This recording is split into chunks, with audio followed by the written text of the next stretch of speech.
Bangla wash অপেক্ষা করতেছে, একদম সার্ফ এক্সেল দিয়ে 100% ওয়াশ হইতে হবে আজকে বাংলাদেশকে, নিশ্চিত থাকেন। কারণ চট্টগ্রামের যে পিস ফ্ল্যাট পিস, এবং ফ্ল্যাট পিসে বাংলাদেশ যে দুর্বল সেটা একদম 100% ভাবে ডান পাশ বাম পাশে যদি প্রমাণ করতে চান প্রুভ হয়ে গেছে। আপনারা যখন ওয়েস্ট ইন্ডিজ সফরে ওয়েস্ট ইন্ডিজকে মিরপুরে একটা কালো মাঠের উইকেট দিয়ে ওডিআই সিরিজটা কেড়ে নিলেন, তখন যখন বাংলাদেশের ব্যাটারদেরকে একটা ট্রু উইকেট উপহার দিলেন, সেখানেই বাংলাদেশ ধরা খেলো। কারণ বাংলাদেশের ব্যাটাররা ঘরোয়া ক্রিকেট থেকে শুরু করে সেখান থেকে তারা স্লো উইকেটে খেলতে অভ্যস্ত, এবং স্লো উইকেটে খেলতে খেলতে নিজেদের এমন স্লো বানাই দিচ্ছে ব্যাটাররা যেন তারা আর ভালো উইকেট চিনে না, ব্যাটে কীভাবে বল লাগাইতে হয় সেটা জানে না। হ্যাঁ, শুধুমাত্র কায়দা করে ক্রিজে থেকে 10 বলে 12-15 রান করতে পারলেই বাংলাদেশের ব্যাটাররা বেঁচে যায়, এবং সেটাই তো আমরা দেখতে পাচ্ছি এই ট্রু উইকেটে, চট্টগ্রামের ট্রু উইকেটে, যেখানে 200 রান অনায়াসে শেষ হয়, যেখানে বিপিএলে 214-15 রান পর্যন্ত হয়। কেন?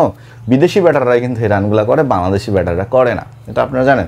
তো বাংলাদেশে একটা গ্রুপ আছে না, ওই যে চুদলিংপং নামে একটা গ্রুপ, সেই গ্রুপটাতে সদস্য হচ্ছে জাকের আলী, শামীম পাটোয়ারি, তারপর হচ্ছে হৃদয়।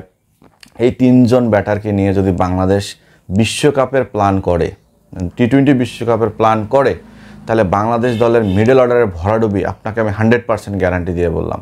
দেখেন, হৃদয়ের 14 ম্যাচ পর একটা ভালো খেলবে, খেলার পর তিনি ফেসবুকে স্ট্যাটাস দিবে।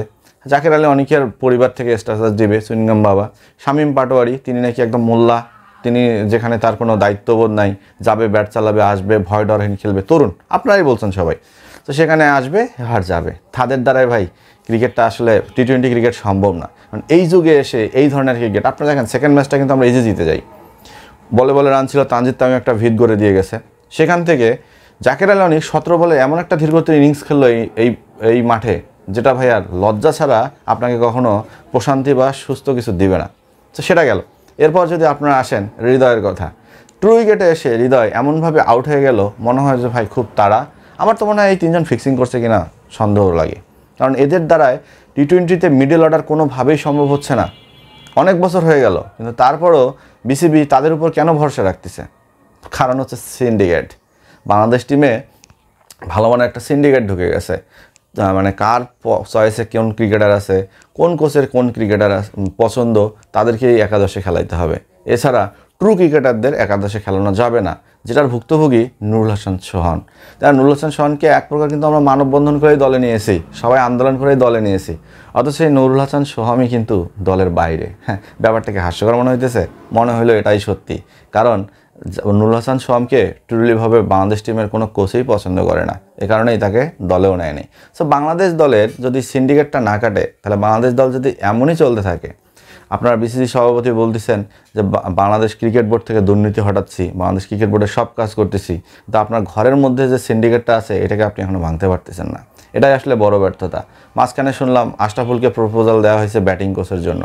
আশরাফুল যদি ব্যাটিং কোচ হয়ে আসে, তাহলে তো সালাউদ্দিন স্যারের ঘরটা পুড়ে গেল, তিনি তো ন্যাশনাল টিমের সাথে থাকতে পারতেন না। সবথেকে বড় প্রশ্ন, বাংলাদেশের যে ফিল সিমন্স একজন বয়স্ক মানুষ আছে, বয়োজ্যেষ্ঠ মানুষ আছে, তার কাজ কি? কারণ আমি যখনই খেলা দেখি তখনই ডাগ আউট থেকে সালাউদ্দিন স্যার সবার সাথে কথা বলতেছে, সালাউদ্দিন স্যার সব কিছু করতেছে। প্র্যাকটিসে গিয়ে যদি আপনি ফলো করেন, সেখানেও দেখবেন যে সালাউদ্দিন স্যার সবার সাথে কথা বলছে, সব কিছু ঠিক করে দিচ্ছে। তাহলে ফিল সিমন্স কি কোনো মূর্তি যে তাকে দেখে দেখেই সালাউদ্দিন স্যার এসব করতেছে, নাকি তাকে বসায় রেখে এসব করবে যেন তার উপর সব দোষ আমি কিছুই না? ব্যাপারটা এমন মনে হয় কি না আপনাদের কাছে? কারণ ফিল সিমন্স বাংলাদেশ দলের যে কোচ, তার তো একটা দায়িত্ব থাকবে, তার তো একটা ক্লাস আছে, তো তিনি তো ভাই নীরব, মানে তাকে মনে হয় একটা জাস্ট বসানো হয়েছে, আপনি থাকেন, যা করার আমি করতেছি, এমনটা হচ্ছে না তো, যার জন্য প্লেয়ারদের পারফরমেন্স দিন দিন কমে যাচ্ছে। আপনারা যদি খেয়াল করেন, এই যে তৃতীয় টি-20তে বাংলাদেশ আজকে কোন মাপের হোয়াইট ওয়াশটা হবে একবার চিন্তা করছেন? ফ্ল্যাট উইকেট, ট্রু উইকেট থাকবে। এই উইকেট নিয়ে কেউ ধান ক্ষেত বলতে পারবেন না, কেউ পাট ক্ষেত বলতে পারবেন না। কিন্তু বাংলাদেশের একটা ব্যাটার দেখান তো যে 200 স্ট্রাইক রেটে ব্যাটিং করবে, যে 175 স্ট্রাইক রেটে ব্যাটিং করবে। বাংলাদেশ দলের তো সর্বোচ্চ স্ট্রাইক রেট মানে 132, তাও সৌম্য সরকারের, যিনি দলেই নেই। তবে এই মিডল অর্ডারগুলো থেকে যদি এই প্লেয়ারগুলোকে সরানো না হয়, তাহলে বাংলাদেশ দল কখনোই ভালো করবে না। এটা আমি 100% ওভারশিওর হয়ে আপনাদের বলতেছি। জাকের আলী, হৃদয়, শামীম পাটোয়ারি এই ক্রিকেটারগুলো থেকে দল থেকে বাদ দেন, দিয়ে আকবর আলী নামের ক্রিকেটার আছে, সৌম্য সরকার নামে ক্রিকেটার আছে, জিসান আলমের মতো ক্রিকেটাররা বাইরে আছে, তাদেরকে দলে আনার চেষ্টা করেন। ট্রু ক্রিকেটারদের যারা পারফরমেন্স করতে জানে তাদেরকে দলে আনার চেষ্টা করেন। 7 ম্যাচ পরে 1 ম্যাচ ভালো খেলা ক্রিকেটারের দরকার নেই। যেটাতে কখনো জয় আসবে না, শুধু পরাজয়ের গ্লানি নিয়েই মাঠ ছাড়তে হবে।